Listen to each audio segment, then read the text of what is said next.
കൊല്ലം ജില്ലാ കളക്ടറുടെയും അതുപോലെ national highway അതോറിറ്റിയുടെയും അടിയന്തര ശ്രദ്ധ പതിയേണ്ട ഒരു വിഷയമാണെന്ന് പറയാൻ പോകുന്നത്. ഈ വീഡിയോ മാക്സിമം ഒന്ന് ഷെയർ ചെയ്ത് ഉത്തരവാദിത്തപ്പെട്ട അധികാരികളുടെ ശ്രദ്ധയിൽ കൊണ്ടുവരാൻ ശ്രമിക്കുക.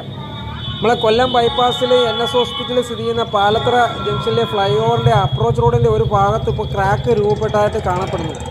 അയത്തിൽ ഭാഗത്ത് നിന്ന് പാലത്തറ ജംഗ്ഷനിലേക്ക് വരുന്ന ആ 3 വരി പാതയുടെ ഉയരപ്പാതയുടെ ഒരു ഭാഗത്താണ് ഇപ്പോൾ ക്രാക്ക് ഉണ്ടായിരിക്കുന്നത്. കുറച്ച് ദൂരത്തിലായിട്ടാണ് ഇപ്പോൾ ക്രാക്ക് ഉണ്ടായിരിക്കുന്നത്. അടിയന്തരമായിട്ട് ഇത് ഇടപെട്ട് ഇത് പരിഹരിച്ചില്ല എന്നുണ്ടെങ്കിൽ ചിലപ്പോൾ വലിയ ബുദ്ധിമുട്ടുണ്ടാവാൻ സാധ്യതയുണ്ട്. പാലത്തറ ജംഗ്ഷന് അടുത്തായിട്ടുള്ള സാറ പ്ലാസയുടെ ഭാഗത്തുള്ള ഫ്ലൈ ഓവറിൻ്റെ അപ്രോച്ച് റോഡിലെ 8 നമ്പർ എന്ന് മാർക്ക് ചെയ്തിരിക്കുന്ന ആ ഭാഗത്തായിട്ടാണ് ഇപ്പോൾ ഈ വിള്ളൽ രൂപപ്പെട്ടിരിക്കുന്നത്.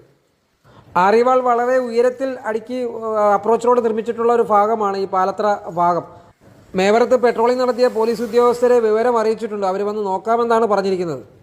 മഴയൊക്കെ പെയ്യുന്ന സമയമാണ്, വളരെ മഴ ശക്തമായിട്ട് പെയ്യുന്ന സമയമാണ്. അപ്പോൾ ഈ ക്രാക്കിലൂടെ വെള്ളം ഇറങ്ങി ഈ ഉയരത്തിൽ നിർമ്മിച്ചിരിക്കുന്ന ആറിവാളിന് എന്തെങ്കിലും ബലക്ഷയം ഉണ്ടാകാനുള്ള സാധ്യതയുണ്ട്. അപ്പോൾ അടിയന്തരമായിട്ട് ഇടപെട്ട് അറ്റകുറ്റപ്പണികളൊക്കെ ചെയ്ത് ഇത് പരിഹരിക്കേണ്ടത് വളരെ അത്യാവശ്യം തന്നെയാണ്. റോഡിൻ്റെ പണി പൂർണ്ണമായിട്ട് തീർന്ന് നിയന്ത്രണ രീതിയിൽ വാഹനങ്ങളൊക്കെ കടന്നു പോകുന്ന സ്ഥലവും കൂടിയാണ്.